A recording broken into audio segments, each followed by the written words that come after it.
This video contains underrated Metallica songs from Kill 'Em All, S&M, Garage Inc., Reload, Saint Anger, and Hardwired to Self-Destruct.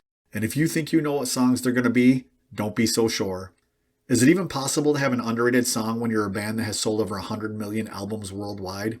Hey everyone, this is Kennedy from None More Metal, and in this video I'll explain why I think the answer to that question is yes, and discuss 6 Metallica songs that I think qualify as underrated.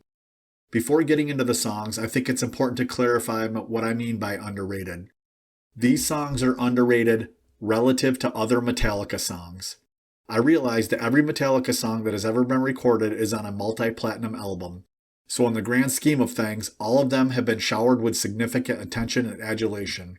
But in a vacuum, and when only being compared to other Metallica songs, there are songs that fly under the radar. The songs on this list are some of those songs.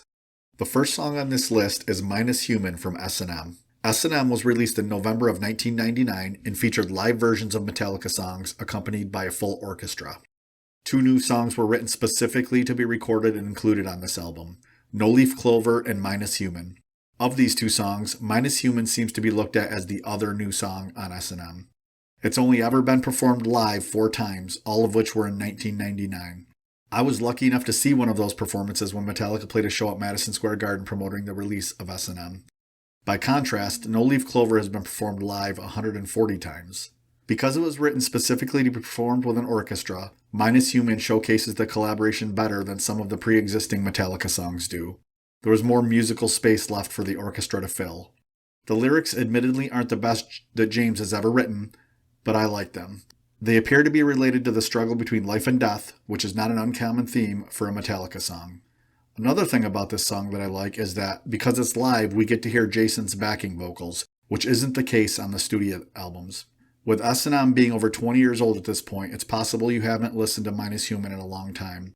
I recommend going back and checking it out and seeing if it's not every bit as good as No Leaf Clover. The next underrated Metallica song on my list is The Prince. The Prince is a cover of a song originally recorded by Diamond Head and was first released as the B-side of the Harvester of Sorrow single. It was also later included on Garage Inc., Metallica's double album of covers. Metallica's version of The Prince is heavier than Diamond Head's version, while still being true to the original. This is generally the case with most Metallica covers. The Prince was recorded during the Injustice for All sessions, which, in my opinion, puts it during the absolute peak of James' singing abilities. Metallica has recorded a lot of covers during their career, and the songs they've chosen seem to mirror the traits of their own songs from that same era. The Prince is a good example of this. Like Justice, the riffs are intricate and the song is high tempo. Also, the production is exactly what you would expect from a song recorded during the Injustice for All sessions, which might be a good or bad thing depending on your point of view. I personally like it despite the absence of bass. The Prince is one of 2 songs on this list which has a killer solo from Kirk in the intro. One thing I looked at when deciding if a song is underrated is how often Metallica has played it live. In the case of The Prince, it has only been played live 33 times, with 19 of those being in 1982, which is long before they had recorded it. By way of comparison, Am I Evil, which is another Diamond Head song that Metallica covered, has been played live 751 times. Before moving on to the next song, I'd like to ask you to take a second to like this video and subscribe to my channel. If you're a fan of bands like Metallica and appreciate content like this, liking and subscribing is the best thing you can do to help ensure that I'm able to keep publishing videos. Up next is a song off Reload. I feel like there's a number of songs off both Load and Reload that meet my criteria for being underrated. For this list, I selected Slither, which is a personal favorite of mine. I know this may be a controversial pick. I realize that sometimes a song doesn't get appreciation because it's just plain bad, not because it's underrated. But that's not the case here. Slither often gets dismissed as a filler song on an album that Metallica fans run hot and cold on. I actually think that it's musically one of the strongest songs on the album. The verse riff especially is deceptively heavy. The melody, the tempo, and the drums all sort of disguise how heavy this song actually is. The lyrics are pretty abstract but seem to be along the lines of the old adage, be careful what you wish for. Slither is buried at the end of side 1 on Reload and has never been played live by Metallica, both facts contributing to this song being underrated. The next underrated Metallica song on this list is No Remorse off Kill 'Em All. This choice probably pushes the boundaries of being considered underrated more than any other on this list. No Remorse has its fans, but I feel like it gets lost in the shuffle of Kill 'Em All songs like Hit the Lights, Seek and Destroy, and The Four Horsemen.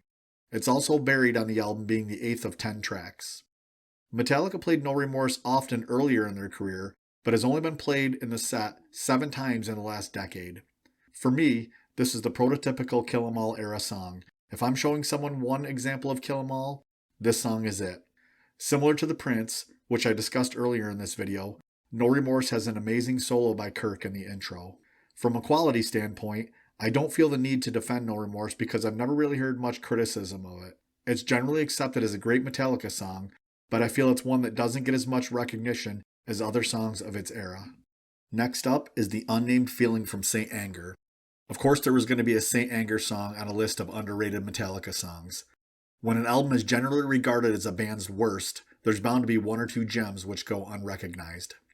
I had considered including All Within My Hands, but that song has been in the limelight a little more recently, with the band playing it at S&M 2, on The Howard Stern Show, and at multiple charity events in the last couple of years.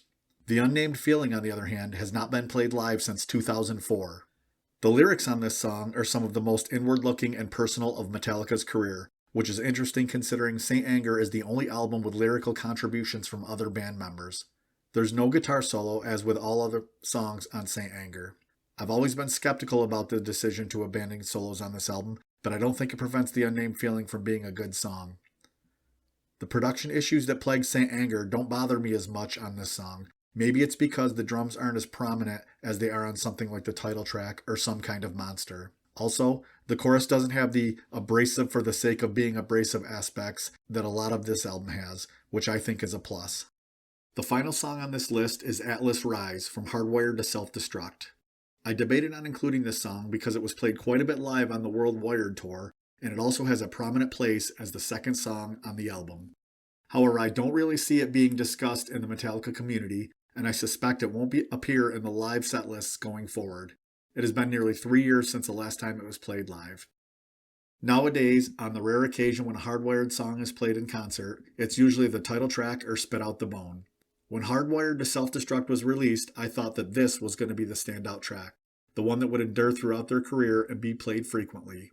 I like everything about this song. The lyrics are some of the best on the album. There's a really cool pre-chorus, and then the chorus takes it to another level. It also goes over really well in the live setting, with lots of parts that are conducive to audience participation. Being the newest song on this list, Atlas Rise still could grab the attention of the wider Metallica audience, and I hope that it does. Those are my 6 underrated Metallica songs. Let me know your thoughts in the comments. I'd love to hear others' opinions about which Metallica songs are underrated.